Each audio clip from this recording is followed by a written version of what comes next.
오늘 마태복음 11장 28절에서 30절 말씀을 가지고 수고하고 무거운 짐진 자들아 라는 제목으로 같이 하나님의 은혜를 나누고자 합니다. 이 세상의 모든 사람들은 무거운 이 짐을 지고 인생을 살아갑니다. 코로나로 인해서요, 많은 영세 소상공인들이 이 물질적인 어려움 때문에 그 물질의 어려움을 갖고 삶을 살아가요. 또 요즘은 갑자기 금리가 올라가다 보니까 대출했던 사람들이 이 또 물질 때문에 어려움을 갖고 살아가요. 오랫동안 병원에 누워 계신 분들은 이 질병의 짐이라는 것을 또 지고 인생을 살아가요. 자녀가 계속해서 속속입니다. 이런 부모는요, 자녀의 짐이라는 것을 지고 인생을 살아가게 돼요. 그런데 문제는 뭐냐? 이 짐을 대신 져줄 수가 없는 거예요. 여러분들이 아프다고 해서 제가 기도할 수 있지만 제가 대신 아파줄 수는 없잖아요. 여러분의 자녀의 문제가 있다고 해서 그것을 제가 대신 어떻게 해줄 수가 없어요. 여러분의 물질의 문제를 제가 어떻게 대신 또 안아줄 수도 없잖아요. 누구든지요, 자기의 이 짐은 자기가 져야 된다는 거예요. 누가 해줄 수 없어요. 그런데 감사하게 오직 예수 그리스도만이 우리의 짐을 져주시는 분이 되시게 된다는 것이, 주님은 우리의 아픔을 담당하실 수 있고요, 우리의 문제를 담당할 수 있고, 우리의 자녀의 문제, 사업의 문제, 직장의 문제, 어떠한 문제든지 주님이 그 문제를 감당할 수 있다라는 것이. 그리고 이제 코로나로 인해서 신앙이 미증언해진 성도들을 주님이 사랑으로 부르시고 계신다라는 것이, 수고하고 무거운 짐진 자들아 다 내게로 오라 내가 너희를 쉬게 하리라 라고 말씀하고 있습니다. 어떤 무거운 짐을 지고 인생을 살아가든지 간에 주님은 오늘 우리를 초청하고 계시는 것입니다. 다 와라 다 와라, 어떠한 상황이든지 간에 걱정하지 말고 내게 와서 쉼을 얻으라라고 말하고 있습니다. 여러분, 세상살이 얼마나 지치고 힘들고 어렵게 삶을 살아가고 있습니까? 이 시간 주님께 모든 것을 맡기고 쉼을 얻는 여러분의 삶이 되길 주의 이름으로 축원합니다. 오늘 첫 번째로 성경은 우리에게 우리를 부르시는 주님에 대해서 말씀하고 있습니다. 우리 주 예수 그리스도는 사랑의 주님입니다. 외롭고 상처 입고 슬픔 속에 살아가는 우리를 부르시고 우리를 품에 안아주시는 거예요. 힘들지 어렵지 내가 너를 안아줄게, 내 품 안에서 쉬어라.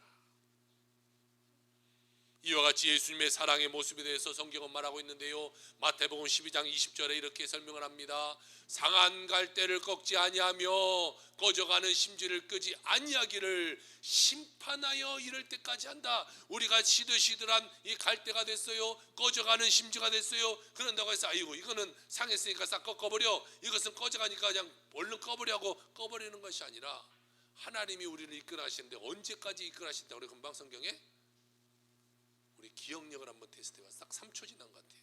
언제까지? 여기까지죠. 심판하실 때까지. 심판. 다른 말로 말하면 뭡니까? 천국 가는 그때까지 하나님 우리 인도하신다는 거예요. 우리가 별 볼 일 없고 정말 버림받았는 그런 삶이라고 할지라도 주님이 우리를 이끌어 가시는데 천국 가는 그날까지 우리를 이끌어 가신다는 것이죠. 예수님 당시에는요, 이 바리새인, 율법교사 이런 사람들이 계명을, 율법을 여러 가지로 막 나눠놨어요. 그리고 또 세부적인 세칙을 만들어서 막 쫙 이것을 만들어 놓고 이것을 지켜라 라고 말하고 있어요. 이것이 전통이야, 전통을 안 지키면 천국 갈 수 없어, 이것을 꼭 지켜야 돼. 그래서 사람들이요, 그 율법이라는 엄청난 무게의 짐을 지고 인생을 살아가야만 됐어요. 예수님께서 그런데 그것을 잘못된 것이라고 지적하시면서 누가복음 11장 46절에 이렇게 말씀하십니다. 이르시되 화 있을진저 또 너희 율법교사여 지기 어려운 짐을 사람들에게 지우고 너희는 한 손가락도 이 짐에 대지 않는도다 라고 말하고 있어요. 율법교사들이 율법을 엄청나게 만들어놨어요. 그리고 그것이 사람들에게 당신들 이걸 지키세요 라고 말하고, 율법교사는 어떻게 한대요? 손가락 하나 까딱하지 않는다. 알아서 해, 너희들 알아서 해. 나는 그것을 초월자야, 나는 율법을 잘 지키는 사람, 이렇게 말했다는 거예요. 그들 역시도 이것을 지키지 못하잖아요. 그것도 하지 못하면 자기도 하지 못하면서 자기 바리새인이라고 율법교사로 그렇게 떠들고 다니는 그들도 하지 못하면서 사람들에게 하라고만 하겠냐는 거죠. 만약에요 제가 못하는 것을 여러분들에게 시키면서 여러분은 지킵시오 라고 말하고 저는 제 마음대로 산다고 생각해 보세요. 여러분이 그걸 따르겠냐는 거죠. 그런데요 이 바리새인들 율법교사들은요 예수님 주위를 늘 따라다니면서 맴돌아요. 그리고 예수님과 예수님의 제자들이 율법을 지키느냐 안 지키느냐 그것을만 갖고 자기들의 잣대로 그걸 대보는 거예요. 아니 그 율법이 하나님의 뜻이 아니고 율법의 모든 것이 아님에도 불구하고 자기들이 만들어 놓은 세칙으로 하나님을 지금 잣대질하고 있는 거예요. 맞냐 틀리냐. 그러면서 그들이요 문제거리를 찾아냅니다. 예수님은 왜 안식일에 병 고칩니까? 자기들이 만들어 놓은 세칙에는 안식일에는 일하지 말라라고 되어 있기 때문에 일 안 해야 되는데 병 고치는 것도 일이지 않습니까? 이렇게 말하고 있어요. 또 이 무엇을 먹을 전에는 꼭 손을 씻어야 되는데 당신의 제자들은 보니까 손 씻지 않고 이 나락들 이렇게 그냥 비벼서 먹던데 그것은 그건 잘못 아닙니까? 당신들은 다 율법을 지키지 않았습니다. 그렇기 때문에 당신들은 하나님의 은혜를 받을 수 없습니다. 천국 갈 수 없습니다. 이렇게 좀 말하고 있는 거예요. 아니 예수님 입장에서 얼마나 지금 얼토당토합니까? 하나님인 예수님 이 땅에 오셨는데 사람들이 자기가 만들어 놓은 것을 갖고 하나님한테 당신은 제대로 사네 못 사네 그걸 지금 말하고 있다는 거예요. 인생을 살아가다 보면요 다른 사람 지적하는 사람 치고 자기 잘하는 사람은 아무도 없어요. 자기는 못하면서 다른 사람 꼭 이러나 저러나 하는 거예요. 마치 율법교사들 그리고 바리새인들이 그런 삶을 살았다는 거예요. 이 당시에 장로들의 전통이라고 해서 이것을 지키게 한 것이 있는데요 이것이 너무나 힘든 거예요. 당시에 율법이 몇 개였냐면 613가지 지키지 말아야 하면 안 된다는 것이 365가지 꼭 해야 된다는 것이 248가지를 줬어요. 여러분 613가지를 외울 수나 있는 사람만 있어요. 613가지를 외울 수나 있겠어요? 아니 613가지는 다 치워버리고 10계명 한번 외워볼까요 우리? 나 10계명 1계명부터 10계명까지 나 다 외운다. 솔직하게 나 다 외운다. 그런데 여러분 613가지를 우리가 외울 수나 있겠어요? 외웠다고 합시다. 그러면 그 613가지를 우리가 지킬 수 있을까요? 아니요. 우리 10가지도 못 지키는데 성경에 말하면은 생각만 하는 것도 죄라고 말했는데 그러면 다른 사람이 갖고 있는 저 차 나 너무 좋은데 나 갖고 싶어. 그러면 그것은 도둑질하는 거라고. 저 사람 확 죽어버렸으면 좋겠어. 이건 살인하는 거라고 말하고 있어요. 그런데 이 10가지의 계명도 우리는 늘 걸려 사는데요 613가지를 지키려고 말하니까 사람들이 늘 그것을 배워야 되고 기억해야 되고 또 지키려고 노력해야 되고 안 지키면 당신들은 율법을 어겼다고 정죄하고 막 그러니까요 사람이 살아가기가 너무나 힘든 거예요. 제가 여러분 주일날 오는데 당신 일주일간 이거 잘못했고 저거 잘못했고 이거 잘못했고 이거 잘못했으니까 당신은 벌 받을 거고 늘 이런 말만 제가 한다고 생각해 보세요. 교회 오고 싶은 사람 누가 있겠어요? 늘 혼나보세요. 교회 와서 누가 좋아하겠어요? 당시에는요 안식일에도 걸어갈 수 있는 거리를 딱 정해놨어요. 왕복 1km. 그러니까요 왕복 1km니까 사람들이 다 어디서 살아야 되냐면 교회 지금 말하는 교회 근처 500m 안에 다 살아야 돼요. 그러니까 500m를 넘으면 교회 갔다가 오는데 1km가 넘으면 당신은 율법을 어겼어 이렇게 되기 때문에 율법을 어기지 않고 500m 안에 다 살아야 돼요. 여러분 지금 만약에 그렇게 산다고 하면요 이 교회 근처의 땅값은 엄청 비싸야 되죠. 막 땅값이 막 무지하게 올라갈 거예요. 그러면 그 안에 살지 못한 사람도 있었을 거 아니겠어요? 돈이 없어 힘든 사람 거기 안에 못 들어가겠죠. 그러면 멀리 살 수밖에 없었어요. 멀리 사니까 그러면 교회 안식일 날 교회를 안 와도 되냐? 그건 또 안 되잖아요. 안식일 안 지키면 안 되잖아요. 그러니까 거기다가 약간 편법을 쓰는데 어떻게 하냐면 교회하고 자기 집 사이에 500m마다 이 자그마한 움막 같은 걸 만들어 놓은 거예요. 가다가 500m 가기 전에 그 움목에 앉았다가 나 여기 있는 내 움막이니까 내 집이니까 내 거처니까 괜찮아. 그리고 다시 500m 가고 또 거기 여기 앉았다 가고 그렇게 간다는 거예요. 올 때도 마찬가지죠. 그러면 된대요 또. 그러니까 이런 것들을 다 만들어 놓고 사니까요 얼마나 힘들겠어요. 여러분들 교회 오는데 500m에 한 번씩 쉬었다 온다고 생각해 봅시다. 장로님은 한 내일 정도 도착하실 것 같아요. 500m 갔다 또 쉬었다 500m 갔다 쉬었다. 그럼 집이 엄청 많아야 될 것 같아요. 근데 당신은 막 그렇게 말도 되지 않는 엄청난 것들을 만들어서 힘들게 했어요. 그러니까 주님이 뭐라고 말합니까? 무거운 짐진 자들아 다 내게로 오라. 종교적인 무거운 짐을 진 자도 내게로 오고 또 삶의 무게를 진 자도 내게로 오고 마음의 무거운 짐진 자도 다 내게로 오라. 내가 너희를 쉬게 하라. 그런 어려운 가운데 살지 말고 그거 다 끝내버렸으니까 내 안에 와서 편히 살아라. 주님은 성경에 보니까요, 율법을 내가 폐하러 온 것이 아니라 율법을 완성하러 왔다 이렇게 말하고 있어요. 또 한 곳에 보니까 나는 율법의 마침표다 이런 말을 하고 있어요. 구약 시대부터요, 주님이 오시기 전까지는요, 그 율법에 맞게 살아가는 것이 맞아요. 하나님이 정해준 그 십계명의 돌판에 새겨주시고 말했던 것을 지켜 살아야 돼요. 그런데 예수님이 오셔서 보니까 우리 인간들이 그것을 지키지 못하는 거예요. 그럼 율법이 나쁘냐? 아니, 율법이 나쁜 것이 아니라 율법을 지키지 못한 우리가 나쁜 것이죠. 우리가 왜 율법을 지키지 못하고 살아갑니까? 우리가 죄가 있기 때문에 그래요. 죄라는 것이 있기 때문에 하나님의 그 명령을 우리가 제대로 따를 수가 없어요. 그러니까 사람들이 그 가운데 허덕이고 힘들게 인생을 살아갈 수밖에 없는 거예요. 그래서 하나님이 보시기에 아유 불쌍하다, 너무 안 되겠다, 이 율법대로 살면 천국 갈 수 있는 사람이 하나도 없으니까 내가 내 독생자 예수 그리스도를 보내서 이 율법을 택한 마침표를 찍어버리고 이제는 변화되는데 율법 지키지 않아도 되고 이제는 예수 그리스도 한 분만 믿음으로 믿고 그것을 선포하면 내가 천국 백성 만들어줄게. 하나님이 패러다임을 바꿔버렸던 거예요. 구원의 패러다임을 바꿨어요. 지금 만약 예수님이 오시지 않았다면요, 여러분도 613가지 지키면서 인생을 살아가야 돼요. 얼마나 힘들게 살았어요. 그런데 하나님이 우리를 불쌍히 여기사 예수 그리스도를 보내시고 이제는 율법이 아니라 율법대로 사는 것이 아니라 믿음대로 살게 하셨고 믿음대로 사는 자는 천국을 보내주는 거예요. 율법대로 살면 우리는 천국 갈 수 있는 사람 하나도 없는 거예요. 그런데 이제는 믿음으로 살면 천국 가니까 우리가 믿기만 하면 천국 가는 거예요. 다 우리 예수 믿잖아요. 그러면 우리는 천국 가게 되는 것이에요. 그러니까 주님이 우리를 초청하고 있는 거예요. 야, 어렵고 힘든 자 다 내게 와. 내 안에서 쉬고 우리 함께 천국 가자.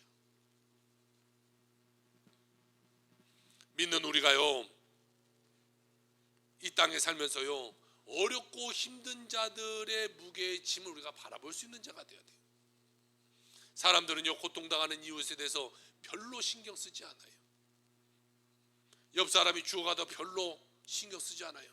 같은 아파트에 살면서 누가 많이 아프더라, 누가 신경이나 쓰고 삽니까? 요즘은 뭐 별로 다 안 써요. 아프든 말든 돈이 없어서 허덕이든 뭐 생활고에 시달리든 우리는 별로 신경 쓰고 살지 않아요. 이 튀르키예와 시리아에 어려움에 당했어요. 여러분 어떠한 선한 일을 행하셨나요? 마음으로는 아파, 힘들게 어렵겠구나, 이렇게 힘들겠구나. 그러면서 여러분은 어떠한 일을 하셨나? 여러분 주위에 힘들고 어려운 사람들에게 여러분은 어떠한 삶을 베풀고 삶을 살아갈까? 요즘 사람들은요, 남의 일에 관심 없어요. 내가 지고 있는 짐만 생각하는 거예요. 다른 사람은 죽어나가도 별 신경 안 쓰는데 나는 요만한 일만 있으면 막 헐레벌떡 난리가 나는 거예요. 어떠한 경우에는요, 약자를 무시합니다. 그리고 그 사람에게 더 큰 짐을 씌워서 그 사람을 힘들게 만들기도 해요. 여러분, 우리 예수 믿는 사람들은요, 예수 그리스도의 사랑을 본받아서 연약하고 힘들고 지쳐있는 그들에게 다가가 그들의 짐을 대신 져줄 수 있는 자들이 되어야 되는 거예요. 그것이 믿음의 사람인 거예요. 나만 위해서 살아가는 것이 아니에요. 사랑이라는 말은요, 말로 해서는 되는 것이 아니에요. 말로는요, 수백 번 수천 번도 합니다. 그런데 사랑은 말로 하는 것이 아니라 행동으로 하는 거예요. 여러분, 남녀가 사랑합니다. 남자가 여자친구에게 말합니다. 야, 내가 너에게 다이아만지 내가 하나 사줄게. 다이아만지 사줄게. 100번을 말했어요. 1000번을 말했어요. 그러면 여자는 나 이 남자친구가 내 다이아 반지 사준다고 했으니까 그 마음만으로 너무 감격해. 이런 사람이 있겠어요? 너 그 소리 100번 했어. 지금 1000번 했어. 다이아가 아니라 너 은가락지라도 좀 사오고 와서 얘기해라. 그렇지 말하지 않겠어요? 마찬가지예요. 다른 사람에게 힘들죠, 괴롭죠, 힘내세요, 이 말하는 것도 뭐 중요하다, 그만치도 안 하지만 그보다 더 중요한 것은 그들을 우리가 행동으로 그렇게 실천할 줄 아는 사람이 되어야 돼요. 행동으로. 우리가 예수님의 사랑으로요 그들을 돕는 자가 되어야 돼요. 섬겨야 돼요. 슬픔은 나눌수록 작아지고 사랑은 나눌수록 커진다고 하잖아요.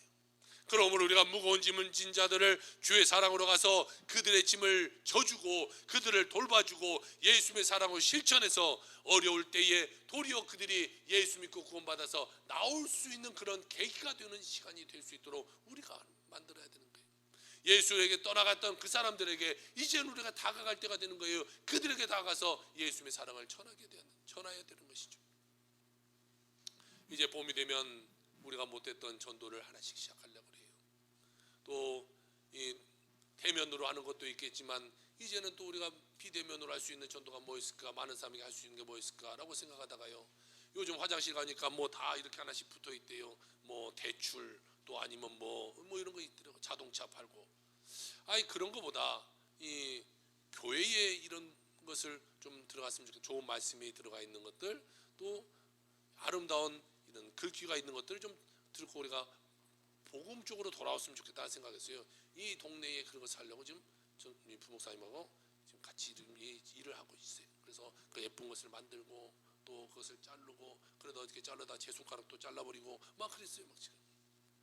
그래서 그걸 만들어서 이제 화장실마다 볼일 보면서 이 말씀도 보게 만들려고, 그리고 한 사람이라도 어떻게든지 주님께 가까이 하게 만들려고 하고 있어요.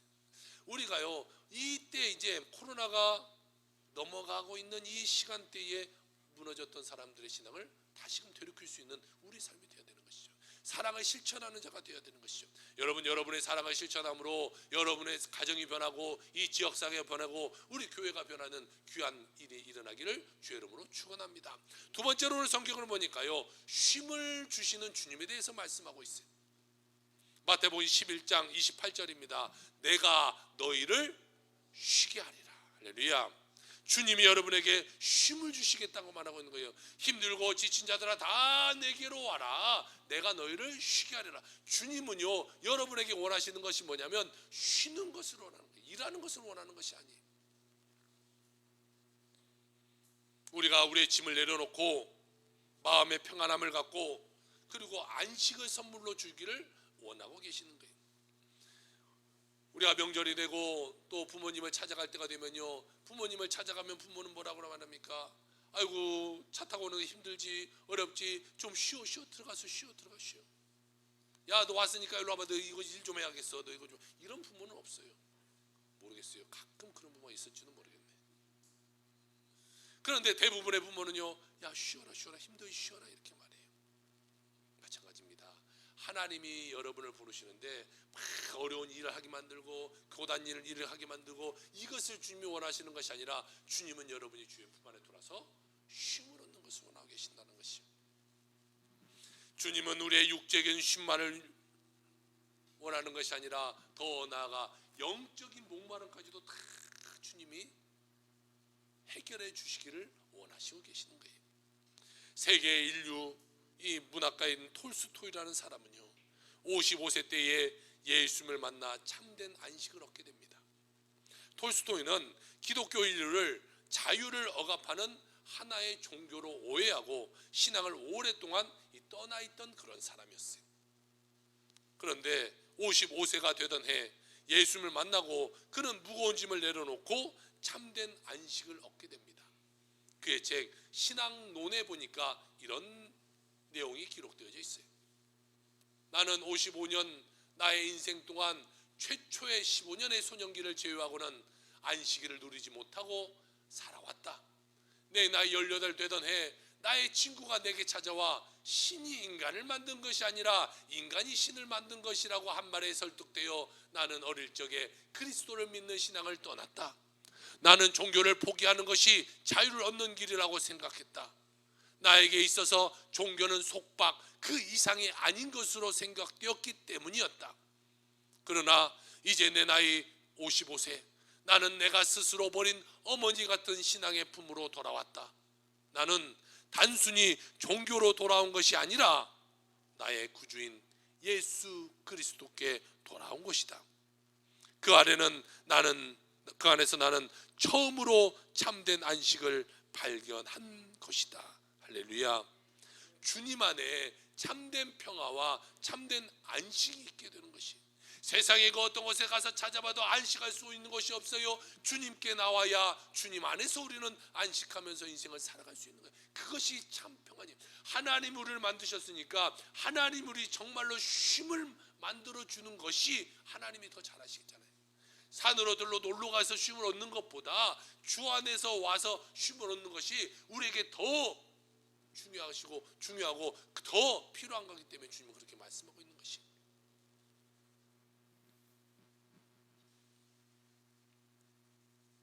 주님은 우리에게 참된 안식을 전해주기를 원하는 거예요.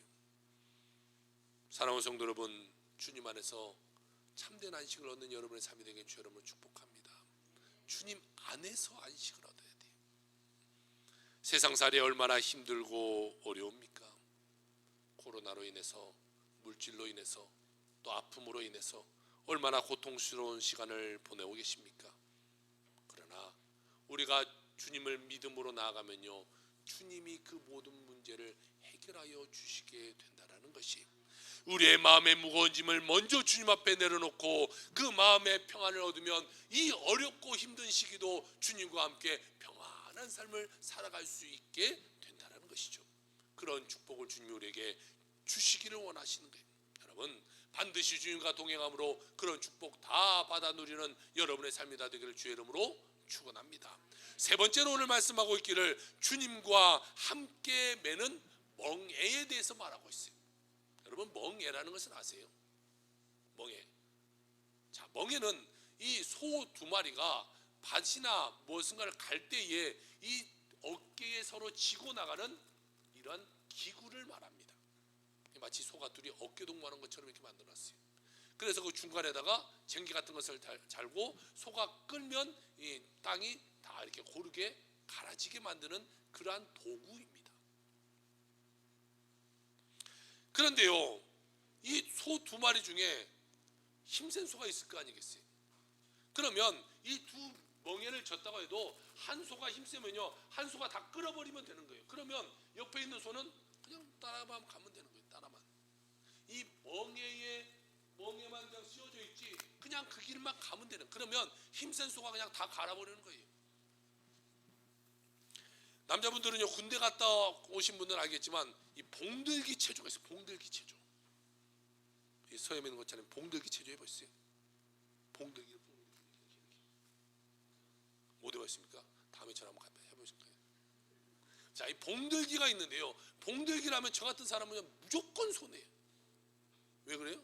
키가 크니까 이것을 제 머리까지 들고 넘겨야 되니까 그냥 혼자 다 하는 거예요. 키 큰 사람들만 다 하는 거예요. 그러면 그 중간에 껴있는 키 작은 사람은 룰루랄라 그냥 손만 하고 하나 둘 이거 그냥 하고 입만 하면 돼. 입만 손 힘 하나도 안 드는 거예요. 키 큰 사람만 죽어나는 거예요. 마찬가지입니다. 우리가 주님과 함께 멍에를 매면요, 우리는 그냥 하나 둘 그냥 흉내만 내면 돼요. 주님이 우리가 같이 멍에 딱 매고 있으면 주님이 다 끌어버리면요, 여러분의 인생의 밭은 다 갈아버리게 되는 것이 문제요. 주님이 다 갈아버리는 거예요. 아픔 다 갈아버리고 어떠한 어려움도 주님이 다 갈아버리고, 나는 그냥 주님과 함께 이 멍에만 같이 매고만 있으면 되는 거예요. 멍에만.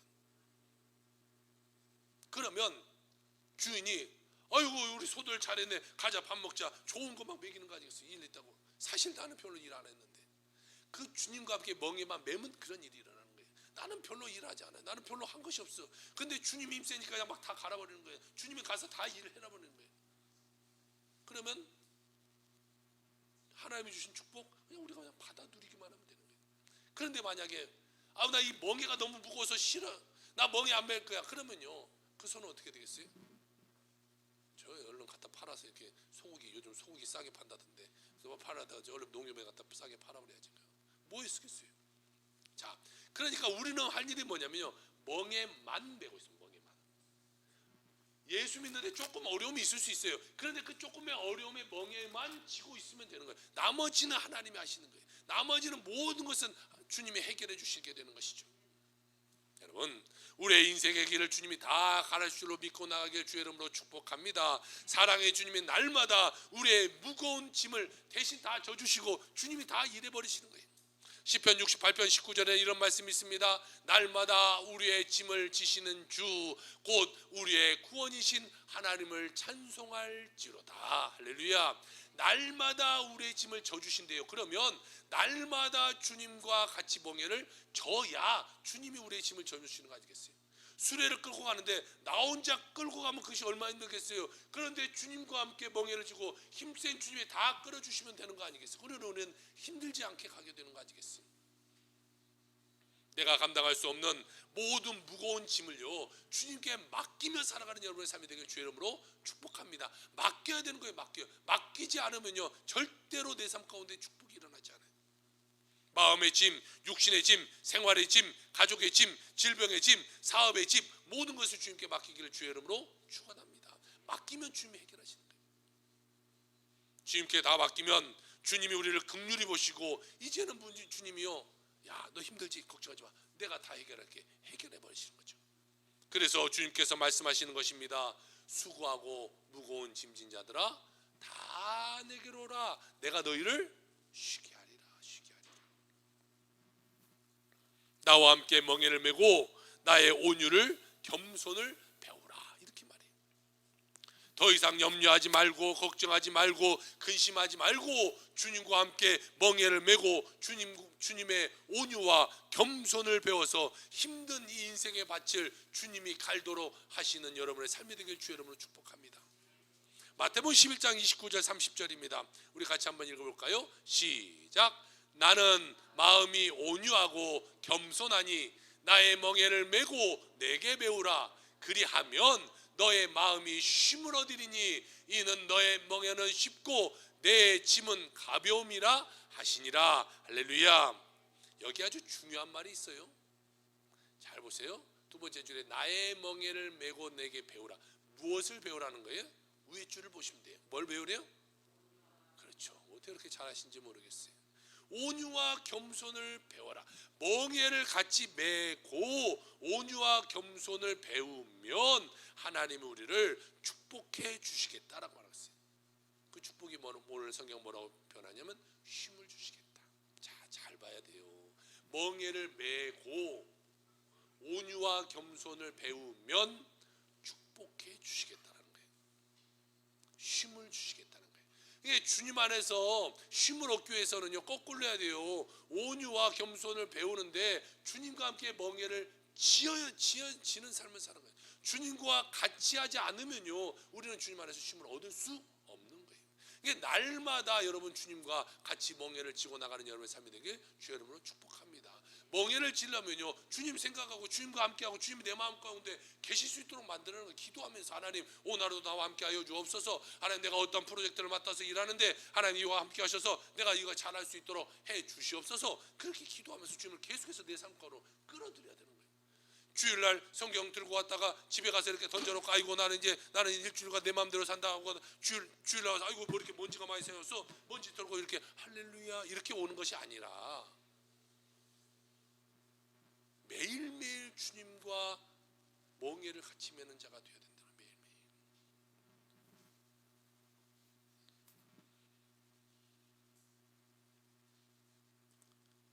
주님은요 온유하고 겸손한 자를 쓰시는 거예요.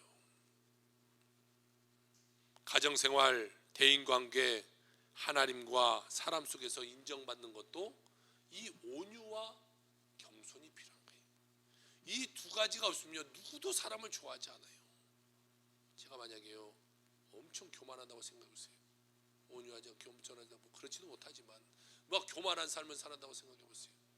그러면 누가 아유 우리 목사님 따라오다 같이 신앙생활 해야지 이런 사람이 누가 있겠어요? 한번 예를 들어 봅시다.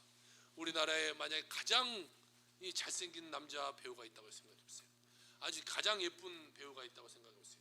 그런데 그들이 나와서 만약 TV에 나와서 누가 와도 그들은 1등 뭐 잘생긴 사람 예쁜 사람. 그런데 TV에 나와서 아유 우리나라 사람들 다 못생겼어요. 얼굴이 그래서 어떡하겠어. 다 아유 실패자들이야. 만약 이런 말을 했다고 생각해 봅시다.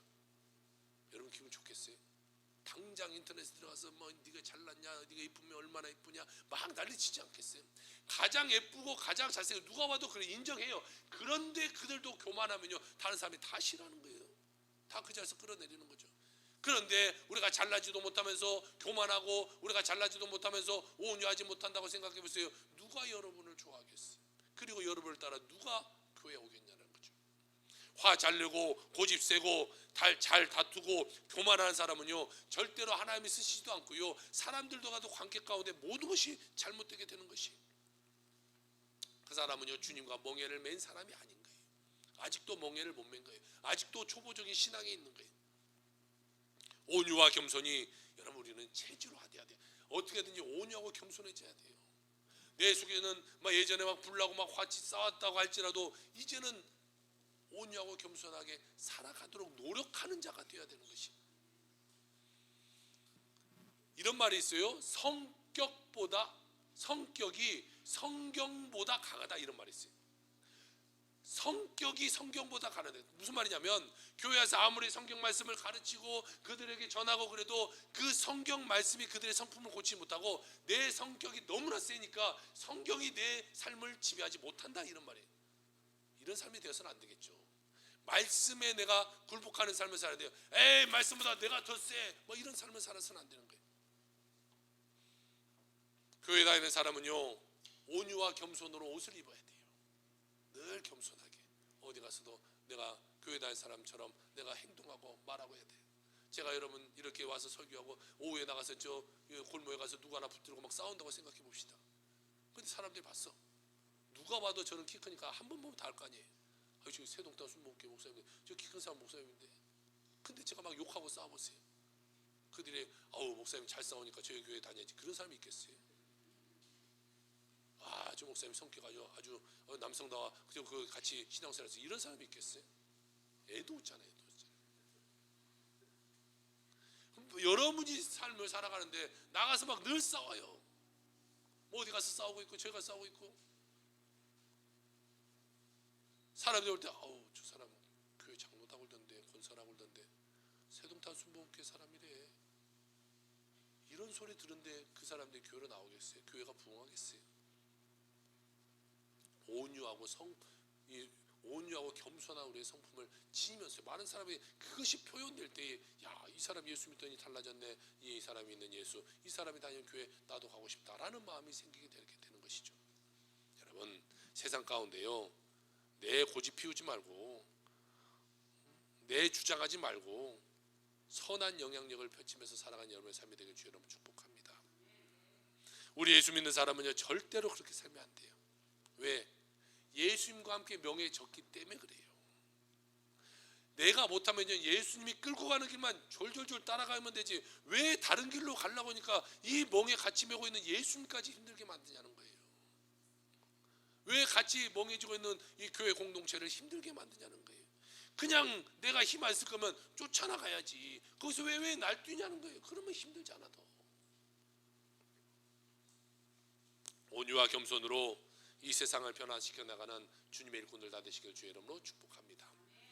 이 미국의 대강성 운동을 일으켰던 이 부흥사 무디 선생님 우리가 잘 압니다. 그 부흥사 무디와 같이 동역했던 자가 바로 저쪽에 수염이 멋지게 난 R.A. 토레이라는 이 선생님이에요. 이 R.A. 토레이 박사님은 시카고에 있는 무디 성경학교를 창립했던 사람이고 그 학교의 학장이셨는데 그분의 손자가 바로 이 대천덕이라는 신부예요. 1918년 아버님이 장로교 선교사로서 중국 산동성의 선교사로 파송됐어요. 거기 사역할 때 산동성의 진안이라는 곳에서 이 대천덕 신부님이 태어나셨는데 어린 시절을 그러다 보니까 중국하고 평양에서 삶을 살게 되었어요. 1949년 장로교 밑에서 자라났지만 성공회의 사제의 서품을 받고 이제 성공회의 목사가 되었어요. 그리고 그래서 이제 신부 이렇게 불러요. 성공의 신부가 되었어요. 1957년 한국에 들어와서 성공회 신학교를 만들고 성공회 신학교 학장으로 7년간 있는 그러한 때입니다. 어느 날 주님이 갑자기 말하는 거예요.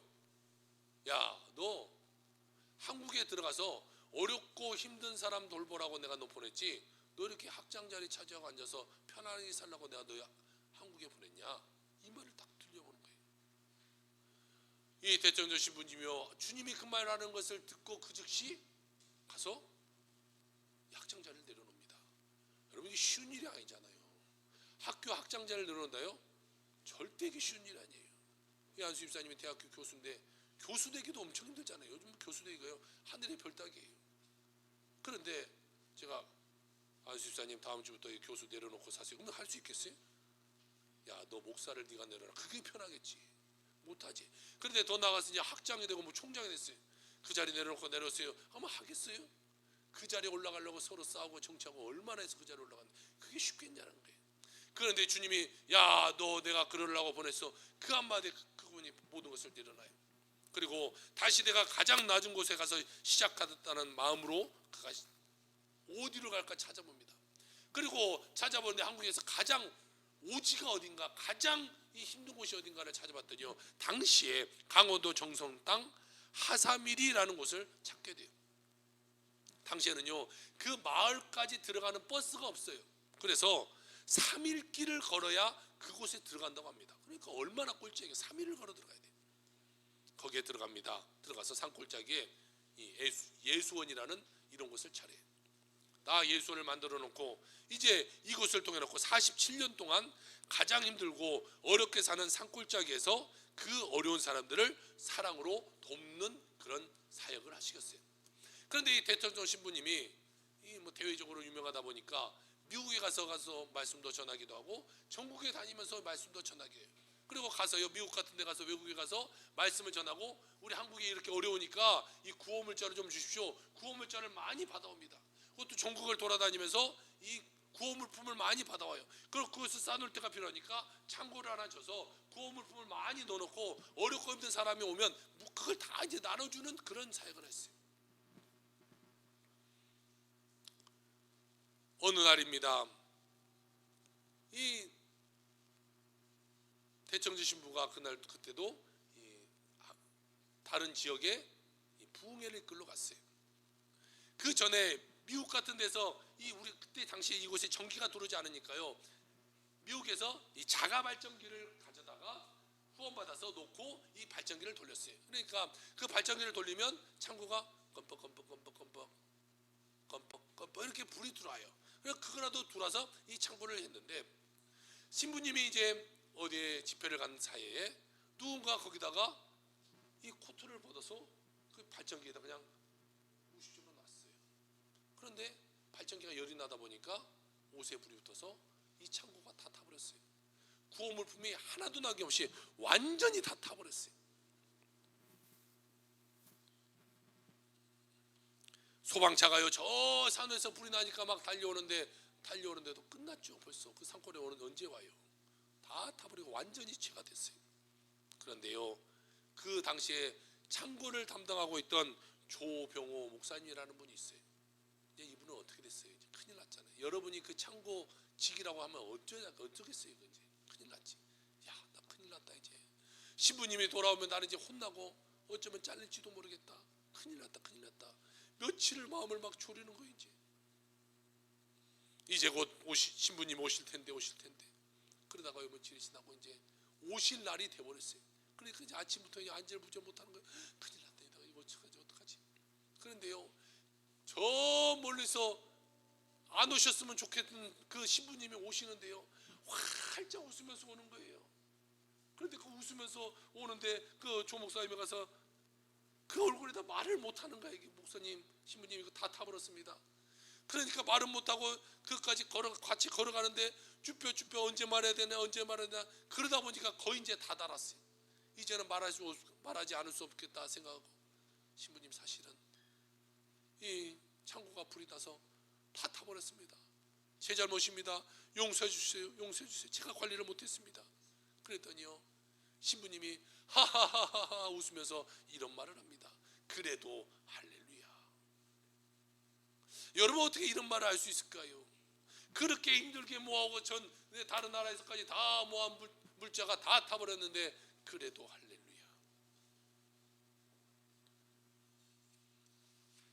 우리 같은 뭐라고 말할까요? 좀 조심하지 그랬어. 그걸 잘 챙겨봤어야지. 그 발전기에 누가 옷을 놨어요? 빨리 치웠어야지. 아니 불이 났으면 빨리 소화기라도 꺼서 조금만 불이 나고 빨리 잡았어야지. 그걸 다 탈 때까지 두고만 봤냐? 당장 그만둬라 라고 말할 수도 있을 거예요. 만약에요, 여러분의 자식이 나가서 사고를 치고 돌았다고 생각해 보세요. 사고를 치고 돌았는데 아이고 그래도 할렐루야 이렇게 말하는 부모가 누가 있겠어요? 야 이놈의 자식아, 내가 너 그러려고 내가 배 아파서 났냐?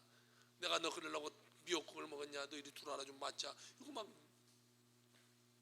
때리고 혼내는 그게 우리 아니겠어요? 만약에 여러분의 사업장에 누가 새로 들어왔는데 그 사람이 이 사업장에 들어와서 큰 실수를 해가지고 이 사업장에 엄청난 피해를 봤어요. 그러면 여러분이 만약 사장이라면 그래도 할렐루야 이렇게 할 수 있겠어요? 당장 잘라버리고 해고시켜버리고 난리칠 거 아니겠어요? 뭐 피해 보상을 막 하고 하라고 하고 하지 않겠어요?